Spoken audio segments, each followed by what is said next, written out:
Welcome back to TripMatters TV. I'm here with Joe from Windstar. It's one of our trusted travel partners, and he's going to talk to us today a little bit more in depth about Windstar and the best way to sell it for advisors and consumers. So can you introduce yourself, Joe, for our friends? Hi, Sonia. Thanks for having me. My name is Joe Miller. I'm the regional sales manager for Windstar. The easiest way to say it is I handle the West. Nice.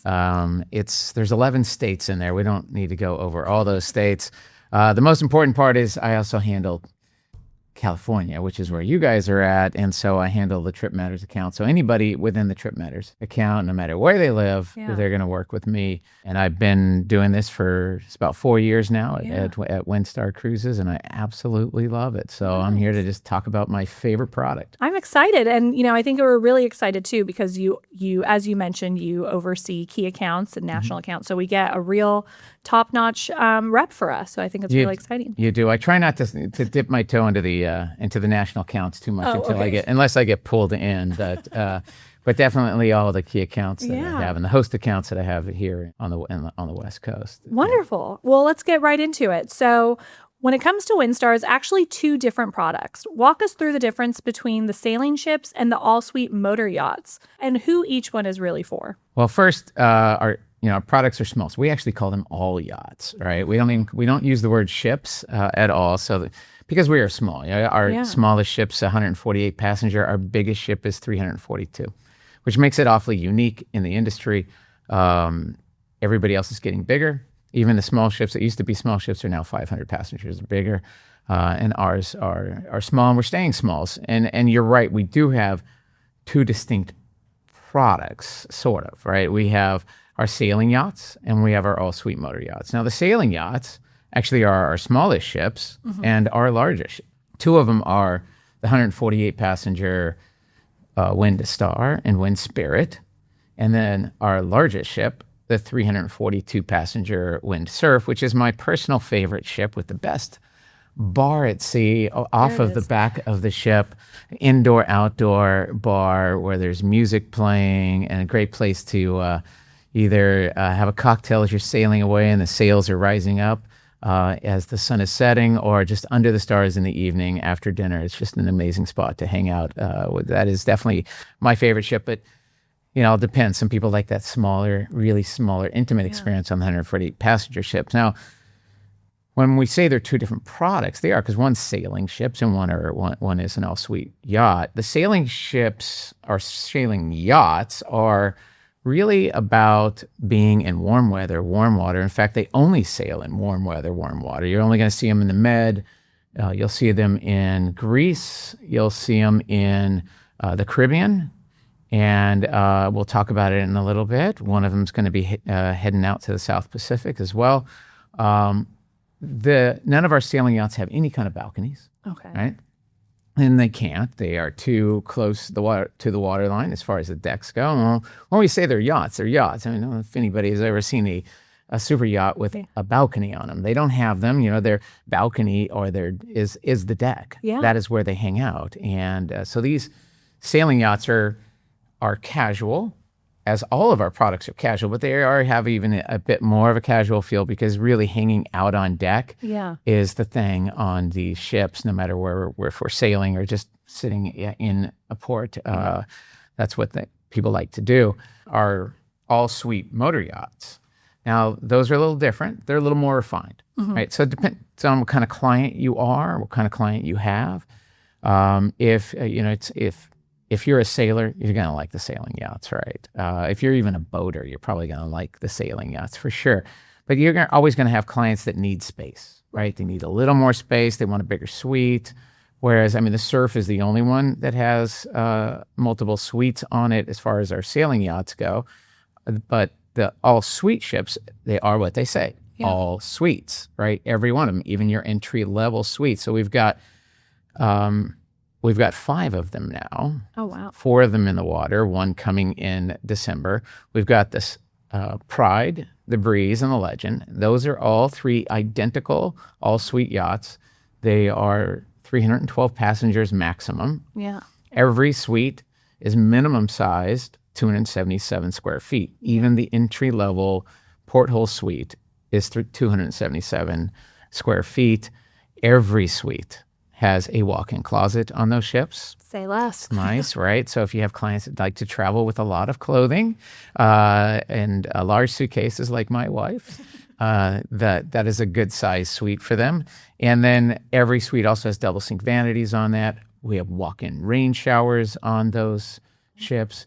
So it's a bit more of a refined experience, and it's a little more interior based, right? We've got more lounges and inside and restaurants and bars inside than you do on the sailing yachts, because like I said, it's more of a refined experience, and they're a little more stable because they're motor yachts, and so they can sail into open water a little bit better. And so we have them going everywhere from the Baltics to Iceland, even Alaska, and a few other places. So they can kind of venture out a little bit further because they're a little more stable.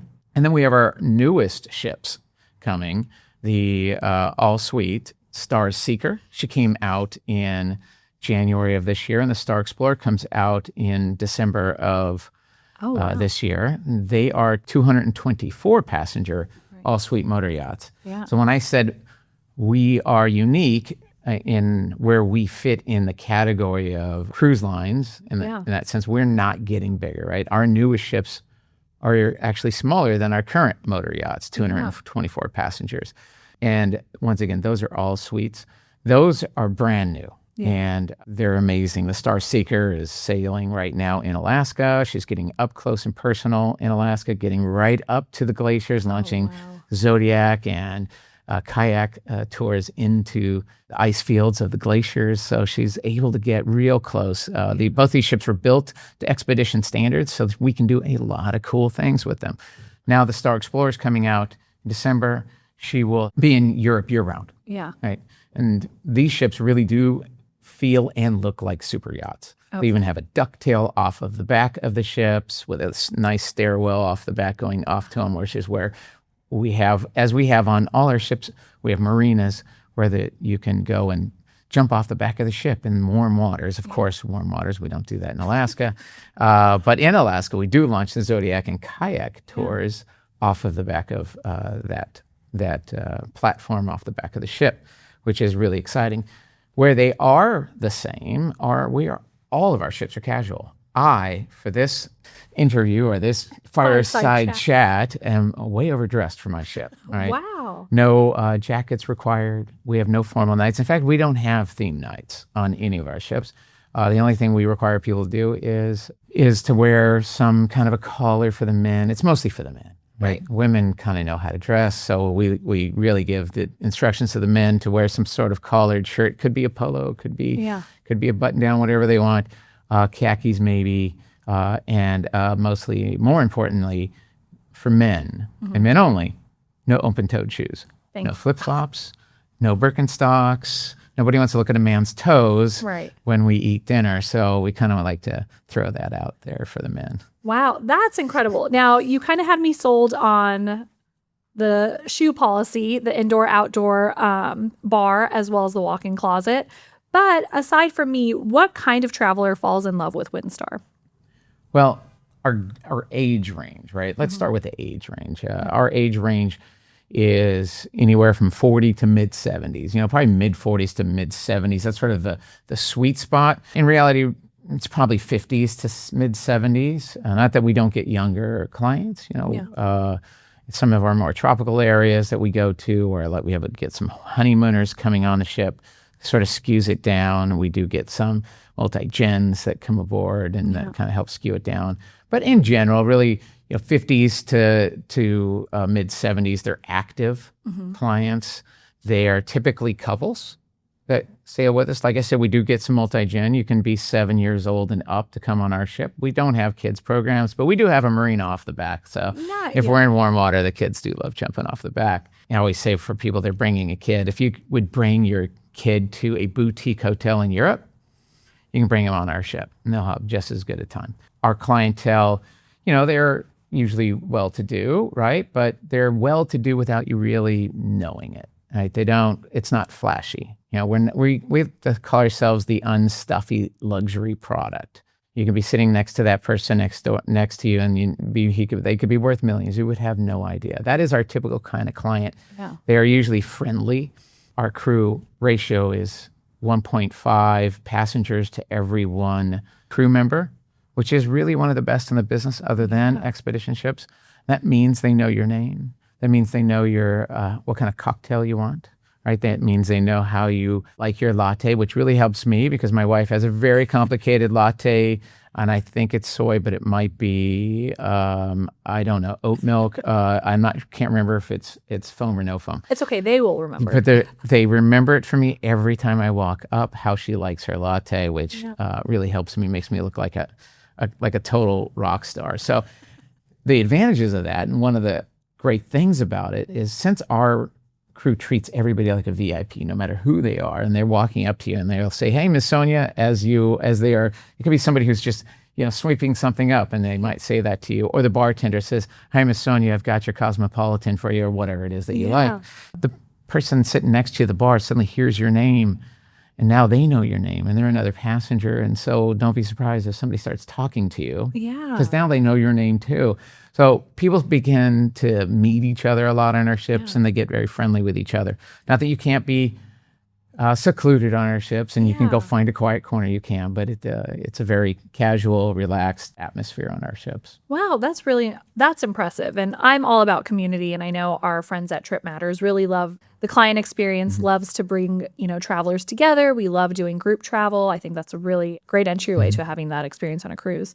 So with that said, Windstar has some real differentiators when it comes to crew and food, or maybe even something else. Can you tell me about what differentiates Windstar?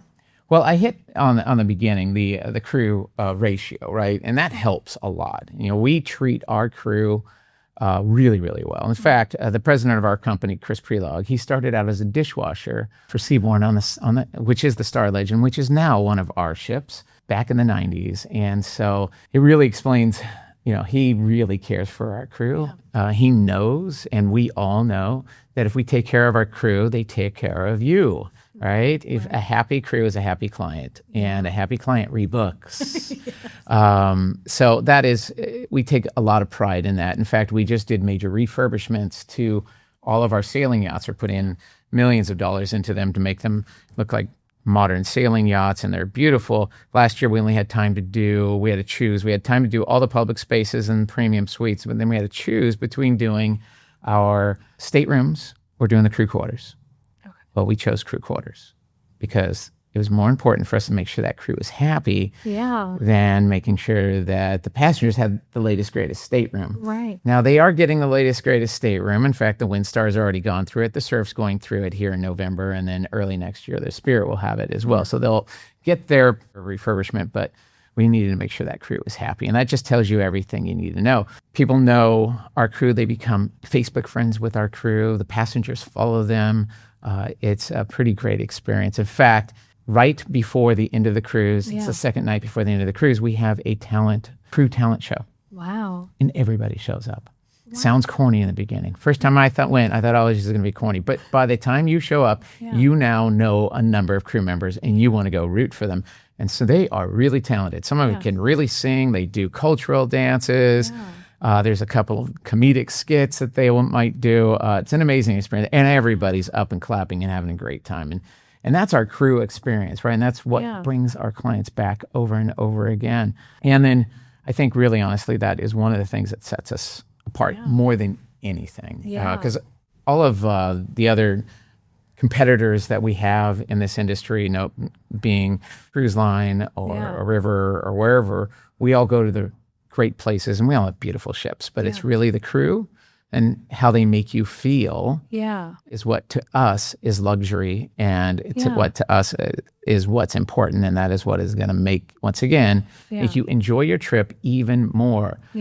When people come back, they talk about the crew usually more than they're going to talk about how awesome the ship was. They'll say the ship was awesome, but oh my gosh, the service was amazing. That's incredible. We take food and we take wine really seriously. In fact, we have a number of wine cruises. So if anybody works with any wine groups, I actually put together our wine group program, and we We do a lot of that. We love our wine, but we also love our food, and it goes hand in hand. We are the official cruise line of the James Beard Foundation. Nice. Celebrated our 10th year this last year doing that, meaning that we've got 4 to 5 James Beard sailings every year where we have an award-winning chef come aboard. They will do seminars. They will do shop with the chef. Although you don't have to wait for a James Beard sailing for that, because we actually do, and it's no charge. You can do a shop with the chef in most ports. Wow. As long as it's a food-centric port, we'll do shop with a chef. In the Caribbean, we don't really do that. But certainly throughout Europe, we do shop with a chef, and it's an amazing experience. For us, food is great. We don't charge for any of our restaurants, our specialty and our main. And our main restaurant, the Amphora, we have on all of our ships. That is where we serve our James Beard Foundation recipes. And the menu changes every night. You don't need reservations in there. And all of our restaurants, including the main restaurant, is always cooked to order. So that is how we can really kind of maintain that quality of the food that we have on the ship. And so you can't make everybody happy with food all the time, but we do a pretty darn good job of it. Yeah. I would politely disagree. I think food makes a lot of people happy. But what really I'm getting the takeaway is that it's really there's no competition so much as the experience, kind of blows everyone out of the water. It's really a different level of cruising, because other cruises, they focus on itineraries and destinations. You're focusing on that onboard experience as well as the destinations and itineraries. So that's really amazing, which I do kind of want to talk about. What's included on board? Are there daily rates? Can we go into that more? Yeah, we sell our Windstar 2 different ways. We sell it as an all-inclusive or cruise-only experience, right? It's more popular, I think. So when you come on the cruise line, on one of our cruises, you're going to be, most everything's included, right? We don't include alcohol. We don't include Wi-Fi, and we don't include gratuities. Pretty much everything else is. Of course, we don't include excursions. I mean, most of us don't include excursions. But we also don't charge for anything non-alcoholic, including your specialty teas and cappuccinos. We don't even charge you on our all-suite ships, where we have great spas. We don't charge you to use the spa as a day spa. You can come in and use the steam. There's locker rooms, showers down there. There's steam rooms. There's saunas. There's these Vichy shower things where they're hitting you in all these great directions. So it's a really cool experience. But so if your clients do want to have a cocktail, or they just want everything included, and they don't want to have really much of a bill at the end, you can sell it as all-inclusive, or you can purchase it as all-inclusive, which is $99 a day, and that includes everything. And for the advisors out there, that is commissionable as long as we sell it beforehand, which makes it worthwhile. We often have where there's a couple that are sailing together, and one likes to have a cocktail and the other doesn't. It is more and more uncommon these days. In fact, we're finding more and more people aren't drinking at all, which is why we are not going to ever make it probably completely all-inclusive all the time, because our clients that don't drink, they tell us they don't want to pay for their neighbors' drinks. Because, if it's all-inclusive, it's not free. It's always in the price somewhere. So we won't do that, but we will allow in a cabin or a suite, we will allow them to split it. So one can purchase the all-inclusive and the other one does not have to. Nice. Which is a huge savings. And I think kind of rare. I think some make it mandatory that both travelers have to purchase it. So that's actually really nice. At Windstar, we treat everybody like adults. So we trust you, right? And if you're going to work it so hard that you're going to make it so that you can drink off of your partner's all-inclusive, then good on you. If you can figure it out, great. But that's not your typical client. It's not our typical client that we get on Windstar cruises, no. That's incredible. It seems like a lot of river cruises actually graduate to Windstar. Why do you think that is? Well, it makes a lot of sense. In fact, we've done a lot of surveys on our new-to-brand clients, and we find that, especially these days, that our new-to-brand clients are coming from river. We are their first ocean cruise as well, which, if you think about the size of Windstar, 148 passengers to 342, we're smaller in some cases and not much bigger than in other cases than most rivers are running anywhere from 160 to 190 passengers. So we're right in line in the size. So if you're used to doing a river cruise, and you've been doing it for 8 years, which River's been popular for well over 10 years now. And so you've got some very loyal clients to River. They've done every river they want to do. And it's been 8 years and they're looking for something new, something different to do, expand where they can go, where the rivers can't take them. And looking at Windstar makes sense because we're going to give them that same experience and size. They know there's not going to be any lines. They know that with our crew to passenger ratio, they're going to get that same wonderful, intimate experience on the ships. Also at Windstar, we don't do a lot of sea days. Okay. Right? We, in fact, purposely try to build out the sea days instead of building in the sea days. Some cruise lines, and that's just the model that they have. The bigger they are, the more they want sea days because that's really where they make their money is on sea days. And it's more about the ship on those products than it is about the destination, whereas we're really about our destination. In fact, I've been on 9 Windstar cruises in the last 4 years or so, and I've had 2 of those sailings had sea days. And one of them, we were going to the Tuamotus, and it takes a day to get there and a day to get back. Wow. So the only reason I had 2 of those sea days. And I'm the type of person, when I travel, I like to dive into a destination. Being out at sea for a little bit, I do like to sail. Yeah. So it's nice every now and then, but for the most part, if I'm going somewhere, I want to see that destination. And when we are in destination, we're always city center. Okay. When we go to Bordeaux, we sail right up the river, and we were docked riverside, right in downtown Bordeaux, right there. When we go to London, if it says London on the itinerary, we sail up the Thames. We are on the other side of the Tower Bridge, and that's where you get on the ship, and they open up the bridge, raise it, and we sail out of there. When we go to Venice, we're on the Grand Canal, which is unique for those that may not know. And if they're new, most ships are not allowed to cruise on the Grand Canal, let alone dock there. We are allowed to not only cruise in, which we cruise in the morning, and it's a beautiful sight. And then when we cruise out in the evening, it's also a beautiful sight, but we're able to dock there. And most of the times, depending on our dock spot, most of the time you're able to walk to St. Mark's Square within 20 minutes of where we're docked.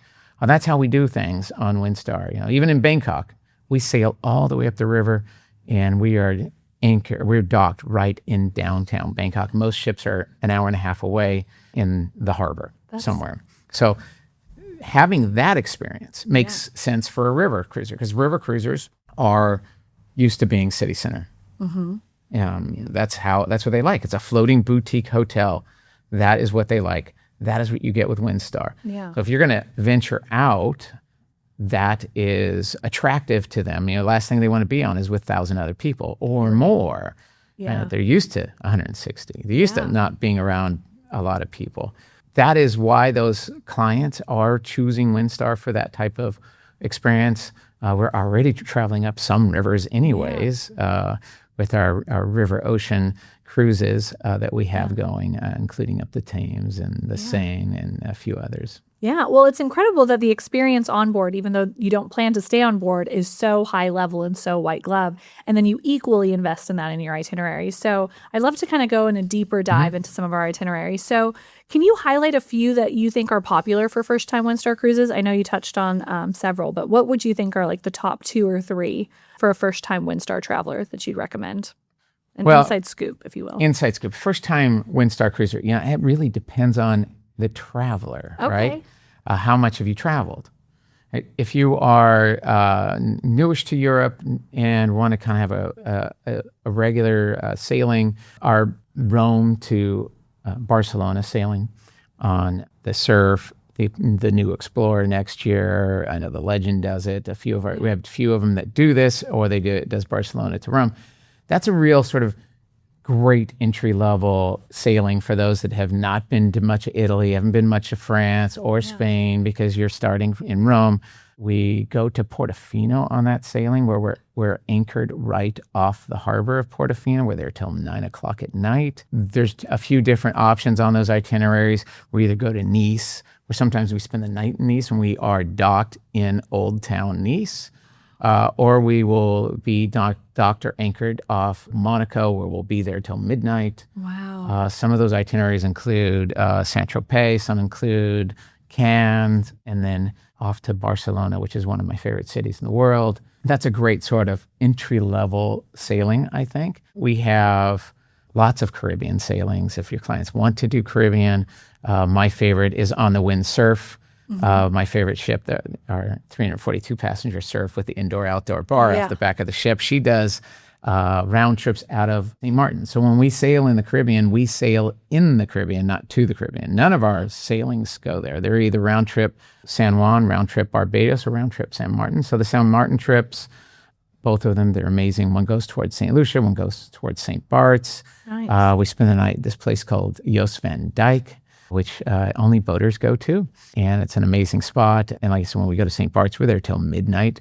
So we have all day to go have fun at one of those great little beachside sort of club places. And then in the evening, if you're going to eat somewhere, St. Bart's is the place. But our number one destination would be Tahiti. In fact, we've been in Tahiti for 40 years. Starting next year is our 40th year anniversary in Tahiti, which is 12 years longer than anybody. Yeah. We're there year-round, in and out of Papeete. We've had, for the last 4 years, we've had the Star Breeze there, which is our all-suite motor yacht. I mentioned earlier, 312 passengers, where the minimum suite's 277 square feet. She was actually on the Golden Bachelor about a year ago. So she's a beautiful ship. She's got that wonderful, refined experience. So if you want that more space, that's what you want. Starting next year, though, in January, we will be adding the Windstar, 148-passenger sailing yacht. And she will only be doing 7-night Society Island sailings, where there are no sea days on those sailings, where we go to Moorea. We start out in and out of Papeete. We go to Moorea, Huahine. We're going to Bora Bora. We spend the night in Bora Bora. We're there for 2 full days. And the night that we spend the night there, we have, it's not called a luau in Tahitian, but we're going to call it a luau because most people aren't going to know what I mean if I say it in Tahitian. But it's basically a luau on a private motu. Now, a motu is a private island that we take them to, where if you were going to Hawaii, you would probably pay $500 minimum for this type of a luau, where we work with a family we've been working with for almost 40 years. And we've watched some of their fire dancer kids grow up to now they're this tall. And it's an amazing experience. And they're doing the dancing. And we have, of course, we have the pig you have to have, right? We've got sushi. We've got grilled lobster going. Quite a spread. And we pick you up with catamarans from the ship and take you off to this private motu. But it's not the only private motu we do. We have another one off of Huahine that we do, another private motu where you get it for the whole day, where we have all our toys out there. It's just an amazing experience. We have anywhere from 1 to 14 night sailings there. The Star Breeze will do those sailings as well, but she'll also stretch her legs and get out to do the Tuamotus, which I just did over New Year's, and it's amazing. UNESCO sites underwater there, some of the best diving in the world, amazing. And then the Marquesas as well. Those are 14-night sailings. Now the Marquesas is even more remote than the Society Islands and the Tuamotus, and it's a lot more authentic. In fact, all of it is very authentic. I think that's why a lot of people love it. If you've been going to Hawaii, Hawaii is amazing. I've been going in there every year for probably 30 years. I love Hawaii. Yeah. But Tahiti is everything you wished Hawaii was, but it isn't because it's not built up. Right. And the water in Tahiti beats anything I've been to anywhere, and I've been to a lot of places. The pictures you see really don't do it justice. It's the one place you're going to go to that is going to exceed your expectations. Yeah. But also the breeze is going to actually even stretch your legs further, because we're going to have the Windstar there doing this Society Islands every week. She's going to go out to the Cook Islands. She's going to go out to Fiji, Tobago, and even I think it's a 59-night sailing all the way out to Singapore. Oh, wow. And back, she hits a bunch of different places, including Bali. That's a really great sailing that actually has been it's pretty popular. I believe that's next August that she's doing that. But it is our number one spot and one of all of our in favorite places. Even our president, Chris Prelog, it's his favorite place to go to as well. Oh my God. Well, I mean, as we're talking, I'm like planning out my next Windstar cruise because everything you're saying is everything that I enjoy, so that's really great. Let's get into the advisor perspectives. When it comes to selling Windstar, what would you think is the hardest part, and what tools and resources does Windstar give advisors to get past it? I think the hardest part is for advisors that have only maybe sold big ships before. Might be a little harder for them to get their head around that, we don't have a ton of entertainment venues, right? If you want Broadway shows, we're not going to be for you, right? Because we don't have them. We have the Crew Talent Show, which is always great. We do have a band that plays the Beatles, and they are actually amazing. I've heard quite a few of them on our ships, and they play more than Beatles. I'm trying to get them in some more Gen X music. We're trying to work that in, but it's still pretty heavy on the Beatles side of it. But we don't have that type of experience. So people are always like, are my clients going to be bored? Yeah. That's where you have to really get to know your client. Think, what are they looking for, right? If they're looking for the big ship experience, you're not getting that on our product. But if your advisors have sold other, luxury cruise lines and smaller ships or even river ships, it's not a hard transition because, in fact, we have got more entertainment venues than certainly a river ship. Right.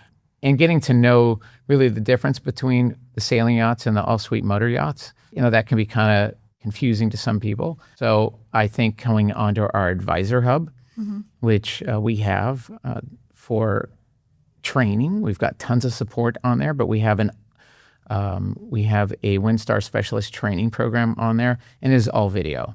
I absolutely highly suggest people doing it. We're going to revamp it because we have some new ships we need to throw in there. So they'll be adding some things, so it doesn't hurt to go back once we add it if you've already done it. But we do some amazing modules on there, and we'll teach you about not just on board the ship, the itineraries that we go on, and then how to sell it. So there's some really great learning opportunities that you can do there and get your certificate. Once you get your certificate, you'll earn an additional $150 bonus commission on your first sailing or the first cruise that you sail after that. So we try to give you a little bit of an extra bonus. But there's tons of support on that website as well. And then, of course, there's me to help you. And then I've got an inside. His name is Nico. He's our inside business development manager, Nico Marone. And he's there to support as well when I can't, when I'm on the road, which it tends to be a lot these days. He's there to support. But we're always there to support. If we want to do a Teams call, I'm happy to do a Teams call. If you're thinking of doing a group and you're unsure about Windstar or how to sell it to your client, that's what I'm here for. And and Nico is my backup on that to help you out with that as well. That's great. And you kind of touched on this a little earlier. So when a new advisor is trying to figure out if Windstar is the right fit, what are specific questions you think they should be asking? Well, I think you need to get to know your client, right? As I mentioned, we are a small, intimate yacht style ships, right? We are casual. We're pretty casual, actually very casual, I would say. Country club casual at dinner time, but and the rest of the time, it's just really kind of relaxed and casual. Yeah. People are looking forward to getting off the ship to go experience land. So it's getting to know your client and what it is that they're looking for. If your client, it's very important for them to have that more formal experience. Let's say they're a luxury client. They need that formal experience. They need to have a butler, and it has to be called a butler. And we don't have butlers, although our room stewards would do just about anything a butler would do for you. Right. But if they need it and they have to be called a butler and they got to be dressed like a butler, maybe that client's not correct for us. So it's understanding who's correct and who's not correct. If you've got a client that wants to go to Europe, they've never been to Europe. Right. They're going to Italy, and they've never been to Italy, and their first thought is a cruise because it's less expensive. I only have to unpack once, which is a great reason to go to Europe, or a great way to go to Europe. And they think, well, because they advertise a lot, I'm going to go on a big ship. Let's do that. That's the thing you want to do with that client is ask them why do they want to go, right? Now, if they want to go because they love the big ships anyways and they want to experience the ship and they kind of like that whole idea of having a floating resort at sea and I'm spending half my time at the resort, then, or the theme park, whatever it might be, that's what they want, then that's what they want, right? Yeah. But if they're going to Italy because they want to see Italy, right? They want to spend time in port. They might want to eat some kind of meal in port, as I hope they would. Then you want to question, why are they choosing the bigger ship that might leave port at 4 o'clock in the afternoon after you only didn't get off till 9 or 10 o'clock, which didn't give you a whole lot of time to see the port. There's nothing wrong with that. It's just, what do you want? Do you want to get back on that ship because you're excited to get back on the ship, or do you want to stay in port because you want to be in port and see the destinations? If your client comes back and says, no, I want to see the destination, then selling them the big ship might not be exactly what they're looking for. Right. And then when it comes to the price point, comparing us to a bigger ship, yes, the entry-level price point certainly is going to seem higher, unless they're booking a suite.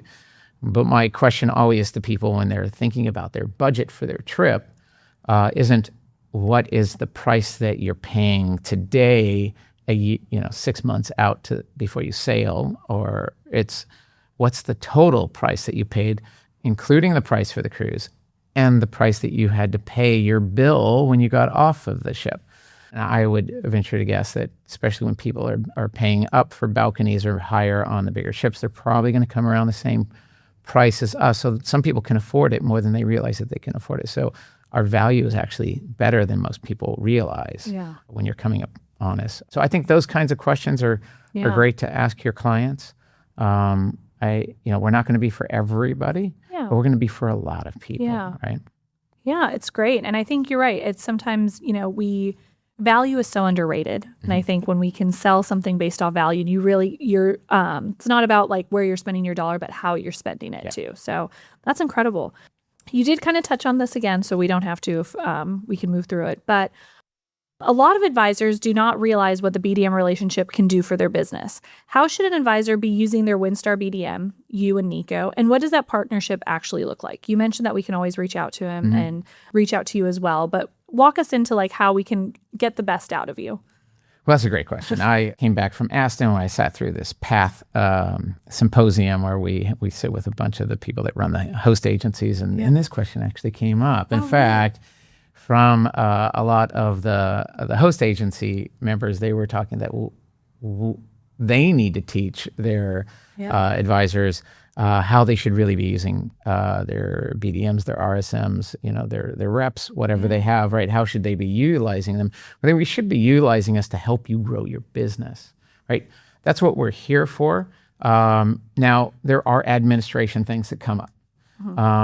Now, I'm happy to take the email. I'm happy to take the phone call, but it's probably not always the fastest way to resolve a commission question or a password. I can't get onto the advisor hub. I can't get onto the booking engines. Maybe not the fastest way to resolve it, because not just me, but all my other colleagues out there, we are traveling all over the place. And in my case, I have 10 states, 11 states. So I could be anywhere. I could be at a conference. I could be a lot of places. I could be on a ship. Right. And if you're waiting for a quick answer because you need a reset, not always the best resource for that. Now we do have, and I'll share these with you. And I'm not going to try to give the URLs and the emails right here in this interview, but we'll share them with you. But we do have a sales email for resetting passwords is the appropriate way we have. And I'm assuming you guys have an internal portal. We can make sure they have all these resources on there. But if they have questions about commissions, you can always copy me on every email. Okay. That is fine. But if you have questions about commissions, you would go to our accounting department and possibly the sales and then myself. And like I said, I'll make sure you have all these emails and these resources for them to get to. But for utilizing me, to best use my time with you would be to help use me to help you get more business, right? How do you sell Windstar? Maybe you saw this video and you just didn't quite get enough of it. And you have other questions. You have other questions about particular sailings that we might have. That's a good use of me. If you're doing a group and you want to promote Windstar to your group, you want to explain to your group who Windstar is, right? Yeah. And that you should jump aboard. Well, if you've been on Windstar, a whole bunch of times and you already know it, then you got it probably, right? But if you have not been on Windstar, it's your first group, or you're doing a come with me group anyways, and you would like to have somebody address your group, maybe call them in. If it's local and I'm in town, I'm happy to try to make it out there and speak to them. But a lot of times it's a little easier sometimes to do it because everybody's spread out all over the place. We can do it over a Zoom or a Teams call, or we can go over the itinerary that you're sailing on, go over what it's like to do Windstar, so we can help you sell that. And then ultimately, we're also there. This is why it's good to get to know your suppliers for when things go wrong, because none of us are perfect, right? And when something does go wrong, you need to have somebody that you can talk to if you're not getting an answer that you need to get it resolved quickly enough. You need somebody to go to help escalate. Right. Now, when you talk to our res department, our vacation planning department, which is what we call them, they live in a black and white world. They have rules that they have to stick to. Right. And even their supervisors, it starts to bend a little bit, but they still have a bit more of a black and white than I do. I live in the gray. I won't blatantly break rules for you if it makes no sense for the business, right? But I can live in the gray, and I can escalate things and maybe occasionally make things make sense for both parties a little bit easier than a res or a vacation planner. Now, vacation planning is definitely where you want to go to if you need pricing, if you need quoting, and you're not on our Book Windstar, which I encourage everybody to go to Book Windstar and register, because that should be your first place, because there's no hold times online, right? So go there first. But if you are not in a place that you can do that, or you haven't registered for it yet, and you need to get somebody booked for pricing, or you need something quoted, go to our vacation planning department. Call them first, right? Don't call me for that, because I'm not good at that. I do not do reservations well. Right. So don't do that. And in fact, they don't even allow me to do reservations. They don't trust me, which they shouldn't. Yeah. But if they can't resolve it, right, then come to me, and I will see what I can do to escalate issues. And like I said, things go wrong. We try to be perfect. And we are pretty good most of the time. Right. 9 times out of 10, but occasionally something is an issue. Well, that was really impressive. And you kind of touched on everything, but I am going to still ask this question. When it comes to consumers and it comes to cruising, a lot of them book on their own. But where does an advisor make the biggest difference, especially in cruising and with a Windstar booking? Do you have an example? You kind of touched on it with our relationship and partner support, but is there other examples that you have where an advisor can make an enhanced experience compared to just a consumer booking on their own? Now that's important, right? Because more and more clients are booking direct here and there, and we all have websites that are trying to take your clients. Right. Not just me, not just Windstar, every cruise line, every river cruise line, most tour lines these days, we have websites that are built to take a direct client, right? So being able to give your value isn't just that, I can book that for you. Well, that's not a value, right? My risk department can do that. Your value is that you know more than that. You're going to help them get there. You're going to be their support for them 24/7. Maybe hopefully not in the middle of the night, but you will be there for them. Try calling our and anybody else's res department when you're in Europe and you're stuck somewhere and something isn't going right. Having you as a resource is what's really important. So selling your value, not to mention doing everything you can, finding DMCs, fake it till you make it, act like figure it out. Do the research to know the destinations your clients want to go to, and how can you help them above and beyond than just selling them a cruise. Those are just sort of the 101 travel advisor things that you should be doing. And if we never give a better price, the clients should know this, and your advisors should know this. We never give a better price to go direct, ever, right? You will never get undersold by us. You, in fact, most of the time, have better values. You have amenity dates where you're having an additional $100 on board credit for people. So make sure you know your amenity dates. Those are always options for you. And like I said, if you're in a situation where you're trying to sell someone, we can be there to kind of help you hopefully get it over the top at times. But we also partnered with another third-party company called Approach Guides. Yes. And Approach Guides is something that I think every advisor should be using. Number one, it doesn't cost them anything because we as suppliers pay for it. We've partnered with them as of March. We have their full suite of experiences. Now, when you're sending somebody to my website, as I mentioned, or anybody else's website, the worst thing that can happen is they are on there. Let's say you're talking about an itinerary on Windstar, you're talking about this Tahiti itinerary, and boy, I don't want to send them to my website. So maybe you're cutting and pasting and putting in the itinerary. But, ultimately your client's probably going to Google Windstar anyways, and they're going to end up on my website. And on my website, it's this big button in the upper right-hand corner saying book now, right? And there's a phone number right next to it, to my vacation planning department. And even below that, as you look into an itinerary, you can start looking at cabins and suites that are available. And once you're down that rabbit hole, you're probably going to continue it and you're probably going to book. And we know that. That's why we do it. That's why everybody does it. Yeah. Working with Approach Guides, and I can send you a QR code that they can, or an email link that they can go on and sign up for free it's as simple as putting in your email and you are signed up. You are going to get your own co-branded website for Windstar, which means that when you send them to your co-branded website, it scrubs all of the contact information for Windstar. So it takes away our phone number, it takes away the book now, and even takes away the cabin availability portion of the website on all the itineraries. So they can't even go down that rabbit hole, right? Instead, up top is your logo, right? It is your phone number. If you want to put your photo up there, it's a photo of you up top, and then a big contact me button instead of book now button. And if they click that contact me button, it's going to send you an email from them, and it's going to tell you what page they were on. So maybe you sent them a link from your co-branded website to this sailing in Tahiti that they were asking you about. Yeah. Now I'm on that itinerary. I'm looking at it. This is great. And I'm like, I wonder where else they go.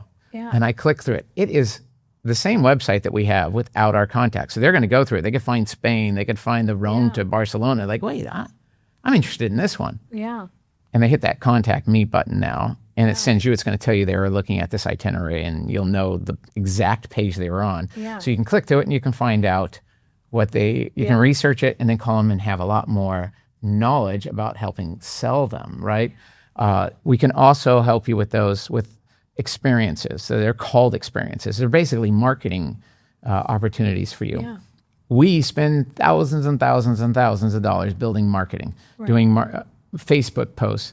We have a whole marketing platform for our river ocean cruising where we're using it to help target river cruisers. So if you've got a lot of river cruisers, you could go on there and there's an experience. You can click on this river ocean experience and you can instantly post it to Facebook, and it'll actually write your post for you. AI will write the post for you. And if you like it, if you don't, you can redo it or you can edit it. But if you like it, then it instantly will go to your Facebook. It doesn't connect to your Facebook, but it will go there, it will copy and paste it, and it will post from you. And it's got all this beautiful already pictures and everything and content on it. With your written post, it does it for you instantaneously. Within 2 minutes, you could post this and you're now talking to all your clients. Yeah. And if they click on any of those pictures or links anywhere in that Facebook page, it'll take them to your co-branded website. That's incredible. Not our co-branded website. You can send it in an email campaign where maybe you want to target your river clients because you're like, Joe's right. My river clients probably would like this. I'm going to let them know there's other options. And it does it in a subtle way. It's not sort of an in-your-face type of marketing campaign. It's more of a, hey, I was thinking of you. I know you've done a lot of river. Here's some options I thought you might be interested in. And it kind of shows you. And then we help explain why a river cruiser would like our product. Yeah. And you don't have to figure it out. So it's doing it for you. It's keeping them in your own ecosystem, right? And it makes you look great to that client, because they're like, oh my God, look at what they're sending me. Look at their website. Yeah. Right.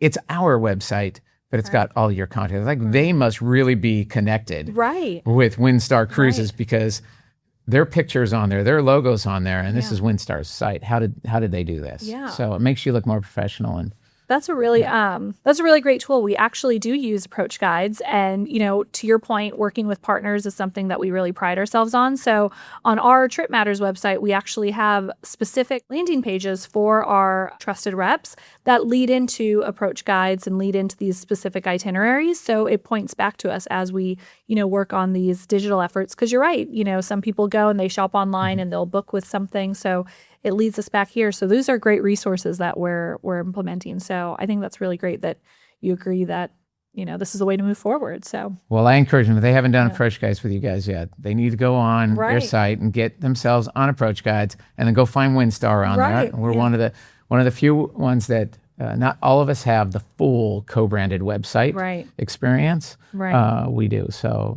take advantage of it. Never send anybody to my website. Right. No, we do it on our own. So this is really great that we kind of double down in that experience. So, well, this was a really great conversation. I am so thankful that you got to participate with us, and I look forward to working with Windstar and meeting you on that inside-outside bar. So sounds like a great plan to me. I'm ready for my cocktail there as well. Thank you, Sonia. You too.